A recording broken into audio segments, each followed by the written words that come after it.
자, 지금 한번 보시죠. 오래간만에 한 달 이상 됐으니까 요거 한번 업데이트를 한번 해보시면 좋을 것 같아요. 연초 이후부터 코스닥의 신용잔고 금액을 세로 막대 그래프라고 보시면 됩니다. 연초에는 보시면 여기 한 11조에서 11조 5천억 정도 사이라고 보시면 돼요. 이 정도 금액 순위가. 자, 그 정도 있었는데 지난 6월 달에 한 달에 17%가 코스닥이 빠졌죠. 그때 신용잔고가 얼마까지 떨어졌었냐면 제가 여기 써놨죠. 8조 정도까지 떨어졌습니다. 그러니까 3조 정도가 순식간에 이제 신용이 조금 아쉽게도 우리 개인 투자분들 중에서 신용을 좀 활용하시는 분들이 자금이 급격하게 이렇게 좀 시장에서 빠져나가고 털리는 그런 모습이 나타났었죠. 그리고 난 다음에 저희가 여기 바닥을 중심으로 전반적으로 시장 분위기가 좋아지고 7월 5일부터 하일 들어가 이제 꺾이니까 저도 이제 이 파일을 업데이트를 안 했는데 어제 이제 밤에 업데이트를 해보니 꽤 신용잔고가 다시 지금 보시면 많이 늘었네. 9조 4천억까지, 네, 9조 4천억대까지. 이게 참 시장 하락할 때는 거기에 맞춰서 확 줄어들었다가 시장이 이제 곰실곰실 좀 좋아지니까 또 이제 약간 레버리지를 쓰시는 분들이 증가를 했다는 이야기겠죠. 그죠? 그래서 9조 4천억까지 이렇게 증가하는 그런 모습이 나타났고, 신용잔고율도 우리가 이제 그때 계속 봤었습니다. 원래 평균적으로 신용잔고율이 시장이 평온한 상태에서는 2% 위를 이렇게 유지를 했었는데, 과거에 크게 한 번씩 신용잔고가 털렸던 구간을 보면 1.8%, 1.9%까지 이렇게 신용잔고율이 하락하는 경우가 많았다. 그래서 지난번에도 7월 달에 초에 1.9%까지 신용잔고율이 하락을 했었는데 지금 다시 2.2, 2.3까지 지금 올라와 있거든요. 그래서 많이 올라왔네. 네, 지금 다시 많이 올라왔고 연초보다는 뭐 아직까지는 약간 낮은 수준이긴 하지만 그래도 1.9에서 2.23까지 많이 올라온 상태에서 주가가 만약에 아직은 우리가 뭐 크게 빠진 게 한 2, 3일 정도밖에 안 됐잖아요. 사실 지난주 후반은 아리까리했죠. 이거 다시 조정 오는가 막 그랬는데 이번 주 월요일부터 지금 조금 1%씩 흔들리고 있잖아요. 그죠? 혹시라도 여기에서 만약에 추가적으로 더 이제 또 1, 2% 흔들리게 되면 최근에 이제 신용으로 좀 들어오신 분들 입장에서는 다시 이제 또 이제 뭐 반대 매매라든지 뭐 잔고 부족, 담보 부족 이러한 상황들이 벌어질 수 있는 그런 시그널이 될 수 있으면서 그러면 이게 털린다면 지난번 저점이 여기였다면 또 한 1조 정도는 한번 털려야 시장이 이제 드라마틱하게 또 반등할 수 있는 바닥을 찍어줄 수 있는 그런 부분들로 될 수도 있고 이대로 또 물량 소화해서 시장에 별 이슈 없으면 올라갈 수도 있고 그거는 뭐 방향은 알 수 없지만 그래도 우리가 지난 6월달, 7월달에 이게 신용잔고가 어느 정도에서 바닥을 찍고 올라왔는지는 대충 수치는 우리가 알아두면 이번에 또 시장 조정 나왔을 때 좀 뭐 한번 참고할 수 있는 그런 데이터가 되지 않을까 싶어서 뭐 한 달 보름 만에 업데이트를 해봤으니까요. 한번 보시기 바라고 지난번에도 이제 요거도 같이 우리가 그려봤었죠. 코스닥 지수랑 신용잔고율은 거의 같은 그림을 궤적을 그리고 있다라는 거 말씀을 드렸고 신용잔고율이 요 정도 수준에서 밑으로 떨어지면 거의 바닥권을 찍는 경우가 많았는데 지난번 여기에서 바닥을 찍었는데 이번에도 혹시라도 그런 이슈가 만들어질 수 있으니까 한번 잘 체크를 앞으로 요것도 데이터를 우리가 잘 봐야 될 것 같네요. 그래서 이 부분 뭐 오래간만에 업데이트를 좀 해드렸습니다. 그래서 이왕이면 제가 지난주 금요일날 그 코엑스에서 강연할 때도 그 페이지의 주제는 이거였습니다. 하반기에 B2 자제. 그냥 그게 제 키워드였거든요. 그래서 B2 자제. 빚내서 투자하는 것은 금리가 계속 올라가는 구간에서는 그래도 자제를 해야 된다라는 게 투자 전략 중에 하나였으니까 우리 815 가족 분들께서도 좀 내 자본이 아니라 조금 자금을 외부에서 끌어다 와서 투자하는 것은 좀 자제를 좀 하셔야 되지 않을까라는 생각입니다. 자, 거기까지 한번 말씀드리고요. 시장에 지금 어제 제가 느낀 분위기는 주력 섹터 쪽으로, 그러니까 섹터의 쏠림 현상이 너무 심한 모습이 아닌가. 그래서 이쪽이 아니면 나머지는 너무 소외되는 모습, 수급도 여기로만 좀 집중이 되는 그런 모습이 하나의 좀 특징이었다라고 볼 수 있을 것 같아요. 그래서 LNG를 중심으로 한 가격 상승, 그 다음에 전력난 이런 부분들 때문에 친환경, 그 다음에 에너지 섹터 쪽으로 쏠림 현상이 뭐 여기 관광도 넣을 수 있을 것 같은데요. 뭐 LNG에 다 들어가니까요. 네. 이쪽으로 쏠림 현상이 너무 강하게 나타났다. 그래서 이게 어떻게 보면 시장이 골고루 상승하는 게 아니라 업종이 한쪽 섹터로 자금이 들어가고 거기만 몰리다 보니까 건강한 상승은 저는 아니다라는 생각이고, 물론 이쪽 섹터만 내 계좌에 딱 보유를 하고 계신 분들은 정말로 좋겠지만 그게 아닌 상황이 대부분 많으시겠죠. 그래서 여전히 쏠림 현상은, 이 쏠림 현상이 깨져버리면 시장에 한 번에 큰 충격이 탁 단기적으로 올 수도 있습니다. 그래서 여전히 하이드 스프레드가 좀 바뀌기 전까지는 우리는 보수적으로 좀 시장을 좀 보시는 게 좋지 않을까 싶고, 오늘도 뭐 시장의 설명은 결국에는 이 섹터, 주도주 섹터 쪽으로만 이야기를 할 수밖에 없을 것 같은데요. 잠시 후에 주도 섹터 이야기들 업데이트를 좀 해드리도록 그렇게 하겠습니다. 자, 일단 우리가 환율이 많이 지금 뭐 하락했음에도 불구하고, 환율이 그러니까 워낙 가치가 하락했음에도 불구하고 외국인들이 그래도 안 팔아요 지금. 그죠? 외국인들이 안 팔고 잘 버티고 있는 상황입니다. 2억 정도 팔았네요. 어제 한 900억 1000억 팔다가 막판에 다 뒤집었습니다. 다시 보합까지 올려서 외국인들은 최근과 같은 이런 고환율에서 매도를 거의 안 하고 있다 라는 거 보셔야 될 것 같고, 코스닥에서도요 한 300억 350억 이렇게 팔다가 막판에 256억으로 플러스로 끝났습니다. 그런데도 어제 왜 그러면 뭐 1% 가깝게 시장이 장중에 밀렸었냐?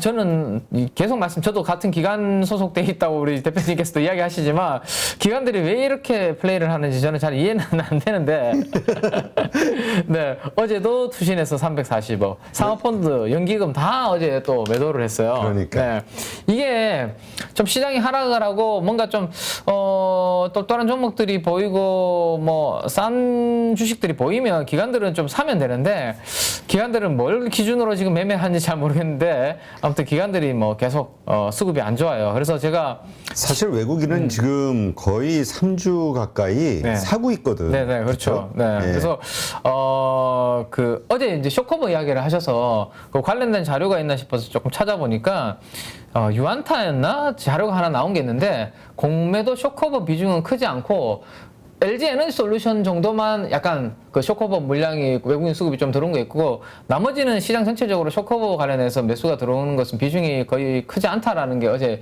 유안타 관련된 보고서에 있더라고요. 그래서 네. 혹시 관심 있으신 분들은 좀 참고해 보시면 되는데, 제가 걱정되는 부분은 이제 코스닥 쪽이 지금 조금 걱정이 되는데, 지금 이 투자 주체별로 이 방향을 한번 보시면 좋겠는데요.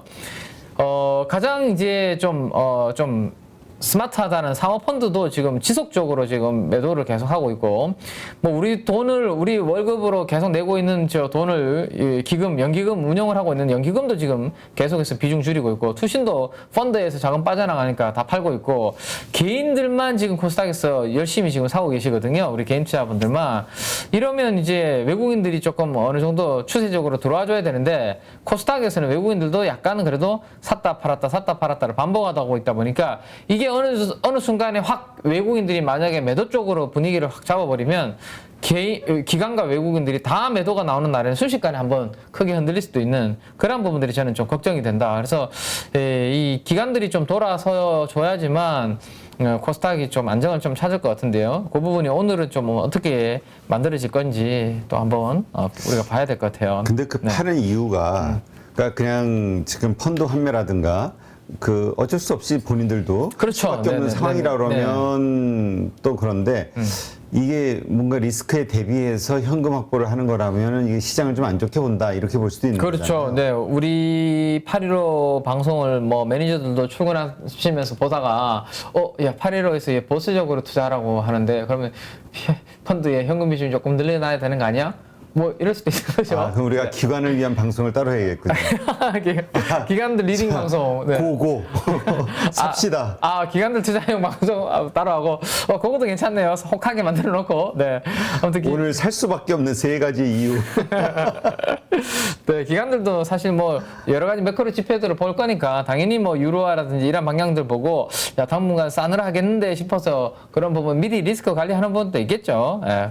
근데 좀 시장이 안 좋을 때는 그래도 좀 좋은 주식은 저기 이렇게 좀 사주는 방어 역할도 좀 해줬으면 좋지 않겠나라는 그 제 바람에서 이야기를 한 거고요. 한번 보시고 자 지금부터 이제 종목 이야기 한번 들어가 볼 텐데요. 코스피에서 외국인 순매수 금액 상위 종목에서는 삼성의 SDI가 조금 어제 300억 정도 순매수 금액 상위 종목으로 들어왔습니다. 외국인들이 샀음에도 불구하고 어제 삼성 SDI는 주가는 조금 밀리는 그런 그림이었거든요. 그래서 제가 이제 최근에 그래도 이번에 시장 빠질 때 좋은 위치에서 사볼 만한 후보군으로 주도주 후보군으로 이제 2차 전지 관련된 섹터들을 저는 이제 모니터링을 한다라는 말씀을 우리 가족 여러분들한테 드렸죠. 그래서 당연히 LG 에너지솔루션도 그 후보군의 대상으로 보고 있고 삼성 SDI도 여전히 뭐 LG 에너지솔루션 대비해서는 보수적으로 투자를 이제 증설을 하고 있긴 하지만 그래도 이재용 부회장이 이제 그 이번에 사면이 되셨고 복권이 되셨고 조금 공격적인 행보를 한다라면 조금 과거 대비해서는 증설을 좀 과감하게 할 수도 있거든요. 그런 모멘텀이 나오면 삼성 SDI도 그래도 움직일 수 있는 그런 부분들이 됩니다. 그래서 같이 이제 모니터링을 하고 있는데 어제 외국인들이 300억 샀음에도 불구하고 어제 2% 정도 밀렸는데 위치를 한번 보면 최근에 이제 거래량이 많이 터진 구간을 한번 보시면 요 구간을 한번 중요하게 보시면 될 것 같아요. 여기 보시면 거래량이 7월 29일 날 많이 터졌습니다. 60만 주 정도 터졌고 거기에서 한 일주일 정도 횡보하는 구간이 있었죠. 그래서 저는 거기가 좀 중요한 에너지의 지지 라인을 가지고 있다라는 생각이 있습니다. 그래서 요 정도 58만 6천 원 정도 구간 전후가 아마 단기적으로 지지 라인이 되지 않을까 싶은데 모르죠. 이제 시장이 뭐 폭삭 내려앉으면 이거 뭐 삼성 SDI라고 해서 아무리 거기 지지 라인이 있다고 해서 순간적으로 또 내려왔다가 올라올 수 있는 거고 뭐 꼭 무조건 지킬지는 모르겠지만 어쨌든 어제도 거기에서 아래 꼬리를 달리는 거 봤을 때 요 정도 구간이면 노란색 구간이면 가격 조정은 조금 마무리되는 그 정도 구간으로 한번 보셔도 될 것 같은데 시장 분위기를 한번 보면서 만약에 좀 돌아서는 분위기가 나타난다. 그러면 지금 제가 피치포커 추세선을 바로 이제 피치포커 추세가 아니죠. 피보나치 되돌림이죠. 제가 어제 삼지창의 기억이 아직도 남아서 피치포커 추세선이라고 표현을 해드렸는데 아니고요. 피보나치 되돌림 지표입니다. 자, 그거를 적용을 해보니까 최근에 저점과 고점을 연계해 보니까 38.2%와 50% 정도의 되돌림 구간이 딱 그 구간이죠. 지금 보시면. 그 노란색 구간, 그죠? 38.2 절반 정도에. 그래서 가격, 이 2차 전지 섹터의 업황이 꺾이지 않고, 나쁘지 않다라면 가격 조정이 건전하게 마무리된다면 요 정도 구간에서 되돌림도 마무리될 가능성이 높으니 일단은 주도주 후보군 중에 2차 전지 섹터에서 LG 에너지 솔루션과 함께 SDI는 참고를 하시되, 우리가 지표가 좋은 흐름이 나오면 그때 저 정도 가격에 있을 때 좀 한번 공략을 해볼 만한 후보군이다라는 거 한번 생각을 해두시고요. 이야기 나온 김에 LG 에너지 솔루션까지 잠깐 한번 이야기를 먼저 드려보면 같이 해보면 이게 LG 에너지 솔루션이 네. 너무 비싼 거 아니야라는 분위기가 있었는데 네. 지금 요즘 지난번에 이제 좀 급등을 했잖아요. 단기. 네네네. 추세가 좀 나오면서 지금은 그냥 자연스럽게 대장주로 그냥 그렇죠. 선호주로 바뀌는 것 같아요. 네. 우리 지난번에 요거 아마 기억나실 겁니다. 요때였거든요. 네. 요 날이 시가가 낮게 출발했다가 음봉으로 쭉 길게 만들어 놓은 날이죠. 27일인가? 요 27일이겠구나. 요때 얘기했습니다. 요때가 뭐였죠? LG 에너지 솔루션의 보호예수 물량이 해제된 날. 상장했을 때가 1월 27일이었고 이번이 6개월 되는 여기 두 번째 노란색 이거 찍을게요. 네. 요때가 이제 제가 봤을 때는 마지막 손바뀜이었던 것 같아요. 지금 딱 움직임으로 봤을 때 그죠? 그때가 이거 보호예수 물량 나오면 이제 LG 에너지 솔루션 당분간 힘든 거 아니야라는 게 대부분의 사람들이 한 방향으로 걱정을 했는데 그러다 보니까 오히려 그때를 저점으로 지난번 3개월 물량 나왔을 때 제가 이야기해 드렸습니다. 그때처럼 이때 처럼 시가 낮게 출발했다가 다 땡겼는데 이번에도 약간 그런 움직임이 됐고요.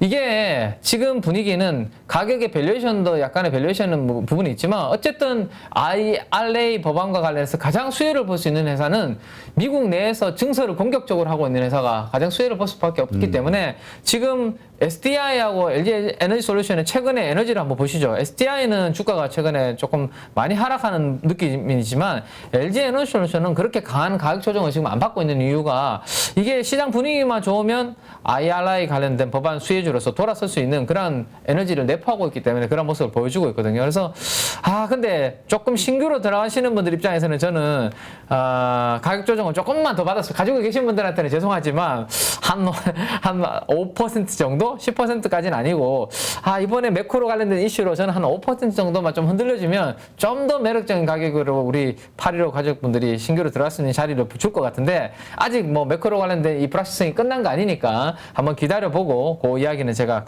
그 매력적인 가격이 제 기다리는 가격이 오면 말씀을 좀 드리도록 그렇게 하겠습니다. 그래서 두 종목 한번 체크를 해봤고요. 그 다음 어제 시장의 핵심 중에 하나는 제가 지금 원자력 우리 추진위원회 발전위원회가 활동을 시작했다는 이야기 지난번에 한번 해드렸죠. 그래서 네. 이렇게 경기가 안 좋으면 수요가 이제 떨어질 수 있으니까 산업에서 이제 뭐 성장이 전반적으로 대부분 안 좋을 수 있는 이런 부분들이 이제 불확실성이 커지는데 이럴 때 그러면 정부의 정책이 뒷받침되면서 수요를 이렇게 견인해 줄 수 있는 업종이면 우리가 접근해 보기에 훨씬 더 그래도 편안한 대상이 될 수 있거든요. 우리 격언이 있죠. 연준의 정책에 맞서지 말라라는 격언이 있고, 그 다음에 또 하나 격언은 정부의 정책에 맞서지 말라. 증시의 격언 중에. 그래요? 이 책을 하나 쓸까요? 이거, 근데 분량이 얼마 안 나올 것 같습니다. 며칠 안 돼. 연준의 정책에 맞서지 마라. 네네. 진짜. 정부의 정책에 맞서지 마라. 네. 정말. 네.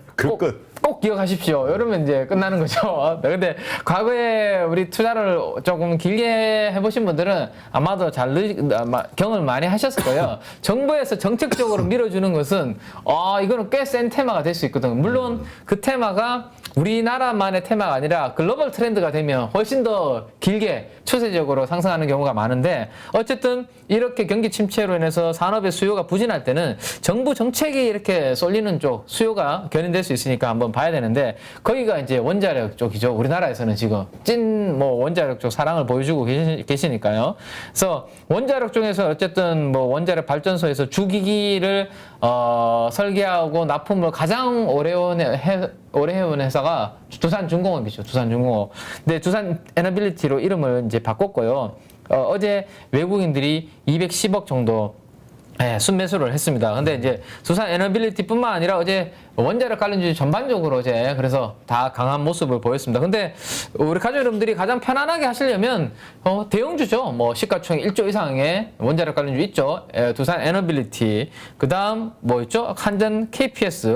제가 바로 밸류에이션 표까지 한번 보여드릴게요. 그냥 원전. 네, 원자력. 자, 요거를 한번 보여드리면서 설명을 간단하게 한번 또 드리면 종목 이야기를 구체적으로 계속 드릴 테니까 잘 한번 들어보시면 좋겠습니다. 자, 지금 원자력은 정부의 정책 수혜주로서 테마주로서 시장 약할 때에 최근에 움직임이 나쁘지 않아요. 그죠? 나쁘지 않은데 좀 편안하게 여러분들이 하신다면 원자력 ETF 지난번에 우리 공부했었죠. 2개의 종목이 원자력 ETF가 시장에서 출시됐으니까 내가 개별 종목을 선택하기 어렵다면 원자력 ETF를 선택하시는 것도 하나의 방법이 될 수 있습니다. 근데 조금 더 탄력적인 움직임을 내가 고민을 하고 공부를 한다라면 여기에 후보군이 되겠죠. 두산 에너빌리티, 한전 KPS, 한전 기술. 왜? 그나마 숫자가 있는 기업들이니까요. 영업이익도 있고 좀 편안하게 하신다면 그게 아니라 나는 조금 중소형주 중에서 좀 개별 종목, 좀 탄력적인 종목을 원한다. 그러면 지금 당장은 실적이 없지만 회사가 이제 원자력 쪽 관련된 매출 비중이 있는 기업들, 작은 기업들, 오르비텍이라든지 이런 기업들, 보성파워텍, BHI 이런 기업들이 또 원자력 관련주다라고 볼 수 있을 것 같아요. 그래서 이제 이런 종목들이 전반적으로 정부 정책 수혜주로 움직이고 있는데. 저는 이제 최근에 우리 가족 여러분들하고 공부했던 종목 중에 하나가 이제 제일테크노스라는 종목이 있었죠. 이 종목도 원자력 관련된 종목으로 분류를 할 수 있습니다. 물론 이제 다른 종목들 대비해서 시장에서 얼마나 원자력 관련주로 이제 분류를 해줄지 그거는 이제 모르겠지만 그래도 이 회사가 우리나라 원전 건설할 때 90%의 물량을 이 회사가 데크 플레이트를 독점으로 납품을 했었거든요. 그러면 신규로 원전을 건설을 한다든지 아니면 수출을 할 때 결국에는 물량이 90%를 이 회사가 있으니까 이 회사가 또 할 가능성은 있는 거니까요. 그래서 그 부분을 생각하셔서 만약에 원자력 관련주들이 확산이 되면 당연히 안 오른 새로운 원자력주를 시장에서는 찾을 거예요. 그래서 그때 눈에 띌 수 있는 가능성도 있으니까 그 부분 체크하시고 다른 종목들에 비해서 뭐 밸류에이션도 그렇게 비싸지 않은 그런 부분이 있고 제가 말씀드렸죠. 이 회사는 본업 자체가 조선이 전방산업이기 때문에 일단은 본업이 좋은 게 너무 좋다라는 거 말씀드렸으니까 원자력 관련된 부분은 그 부분 정도 한번 체크를 좀 해보시면 되지 않을까 싶고 그 다음에 이제 OCI가 161억 정도 순매수가 들어왔으니까 여기서 OCI를 바로 한번 봐야 될 것 같은데요. 자, 지난번에 우리가 이제 OCI를 이야기할 때 무슨 이야기를 했냐면, 폴리실리콘 가격 이야기를 했습니다. 폴리실리콘 가격, 자료를 한번 제가 띄워서 한번 이제 보여드리면, 잠깐만요. 네. 잠깐 제가 업데이트 해놓은 자료가 있으니까 그걸 한번 보여드리면 이 폴리실리콘하고 셀 모듈 이야기를 이제 한참 저희가 이제 해드렸던 적이 있죠. 네, 그걸 한번 보여드릴게요. 자, 밸류 체인 이제 태양광이 이렇게 되는데 셀하고 모듈 쪽을 우리가 조금 더 중점적으로 보자라고 말씀드렸던 이유 중에 하나가 중국에서 이제 폴리실리콘 가격을 약간 통제할 수 있다라는 그런 이슈가 있었습니다. 그죠? 그래서 상대적으로 그동안 셀과 모듈을 하는 현대 에너지 솔루션이라든지 하나솔루션의 주가 움직임이 더 좋았죠. 근데 어제는 폴리실리콘의 가격이 상대적으로 더 강한 그런 움직임이 보였습니다. 최근에 이제 새롭게 우리가 체크를 해야 되는 이슈 중에 하나가 중국의 스촨성의 전력난 이 부분입니다. 근데 스촨성이 폴리실리콘의 많은 비중을 생산하는 지역이거든요. 그러면 그 스촨성이 폴리실리콘을 생산을 하는 데 있어서 못하게 되면 당연히 폴리실리콘 관련된 부분이 이제 또 수급난이 이제 만들어지게 되는 거죠. 그러다 보니까 어제 폴리실리콘 관련된 OCI가 다시 조금 좀 튀어오르는 그런 움직임들이 좀 나타나는 그런 모습으로 생각을 좀 하시면 될 것 같아요. 그래서 폴리실리콘, 태양광 관련된 밸류 체인은 지금 전반적으로 또 다 좋은 환경이긴 한데 원래는 셀 모듈 쪽으로만 좀 집중이 되다가 다시 지금 폴리실리콘까지도 지금 봐야 되는 그런 환경이 이거는 뭐 차트가 좋아서 그런 게 아니라 환경이 지금 그렇게 만들어주고 있는 겁니다. 그래서 어제 이제 후행적으로 수급 들어오면서 차트가 좋아지는 그런 모습으로 된 거죠. 그래서 밸류에이션까지 잠깐 한번 업데이트를 해드리면 어제 종가 기준으로 이제 밸류에이션입니다. 여전히 태양광 쪽의 밸류에이션은 그렇게 비싼 숫자가 아직은 안 나와요. 물론 현대 에너지 솔루션과 하나솔루션은 포워드 기준으로 앞으로 벌어들일 1년 뒤에 이익 기준으로 밸류에이션이 이제 한 10배 정도는 나와요. 11배, 10배 정도 되죠. 그죠? 근데 네. OCI는 아직까지도 연환상 기준, 2분기 기준으로도 그렇고 1년 뒤에 벌어들일 애널리스트 추정치 기준으로도 아직 5배가 안 되죠. 그러다 보니까 추가적으로 좀 더 뭐 상승할 만한 룸은 있는 그런 위치가 아닌가 정도까지 한번 태양광까지 업데이트를 좀 해드리도록 그렇게 하겠습니다. 자, 외국인 수급 특징주 중에서 이렇게 상위 종목들 가지고 한번 살펴봤고요. 그 다음 이제 삼성중공업, 한국조선해양 뭐 이러한 조선주들이 현대중공업까지 어제는 조선주들의 수급이 아주 강하게 들어오는 그런 모습이 좀 특징적인 하루였다라는 거 한번 보면 되고요. 자, 매도 쪽으로 한번 넘어가 보면 외국인 매도 상위 종목들에서는 삼성전자를 570억 정도로 매도가 많이 나왔습니다. 가장 큰 규모로 매도가 나왔고 그 다음 이제 LG 이노텍 쪽으로 170억 정도 매도가 나오는 그런 모습이고 제가 이제 카카오뱅크를 이번에 이제 한번 에너지 기회를 한번 노려보자라는 말씀 드렸는데 아직까지 그 기회는 안 오고 있습니다. 아직까지 여전히 중요한 그 저항을 넘어서지 못하고 밑에서 외국인 매도로 인해서 조금 힘들어하는 그런 모습을 보여주고 있죠. 네, 카카오뱅크 계속 그 시세를 한번 점검을 해봐야 될 것 같고요. 그 다음 나머지 뭐 종목들 한번 100억대 미만이니까 그 부분들은 한번 여러분들께서 한번 체크를 한번 해보시면 될 것 같습니다. 자, 그 다음에 코스닥 외국인들 쪽에 매수 쪽 금액 기준으로 보면 저 바이오주들이 일부 눈에 보이네요. 박셀바이오, 레오캠바이오, 셀트린 헬스케어 이런 종목들이 보입니다. 오늘 그 미국의 이제 바이오 ETF가 조금 강하게 움직였다라는 거 아까 이제 우리가 봤는데 오늘 시장이 전반적으로 우리도 조금 보합권에서 지지부진할 것 같은데요. 바이오주들이 이럴 때 좀 틈새를 만들어줄지 그 부분은 한번 조금 이따가 뭐 장 출발할 때 뭐 알테오젠도 들어왔네요, 그죠? 예. 약간 똘똘한 종목들이 어제 바이오에 대해서 외국인들이 수급이 좀 들어왔습니다. 그 부분 한번 보고요. 그러니까 조정을 받을 때 바이오를 사네요. 네네, 외국인들은 조금씩 큰 규모는 아닌데 조금씩 이제 매수를 하고 있는 그런 모습인 것 같고. 외국인들 매도 쪽을 보면 2차 전지 양극재인 LNF, 그 다음에 페베트리 쪽인 세비캠, 이 두 종목을 어제 외국인들은 금액 기준으로는 조금 매도하는 그런 모습이 좀 특징적인 흐름 정도 보시면 될 것 같습니다. 자, 어제 이제 외국인과 기관들이 시가총액을 감안한 매수 강도 기준으로 지금 돈들이 어디로 들어왔는지를 보면, 그냥 천연가스, 최근에 시장에 이제 이슈는 천연가스잖아요. 그죠? 천연가스로 인해서 뭔가 산업이 밸류체인이 되고 있는 기업들, 강관, 그죠? 그 다음에 또 조선 쪽에서는 기자재 쪽인 본행제, 그 다음 뭐 또 피팅, 이런 부분들이 다 그들 쪽이죠. 천연가스 관련된 종목이 여기 산업에 전반적으로 들어가 있다라고 보시면 될 것 같고, 그 다음에 기타 자본재는 뭐죠? 방산이죠, 방산. 방산 쪽으로 이제 또 수급이 뭐 캔커라든지, 그 다음에 뭐 하나 에어로스페이스라든지, LIG 넥스원, 이 방산 쪽으로 수급이 좀 들어오고, 기타, 그 다음에 태양광.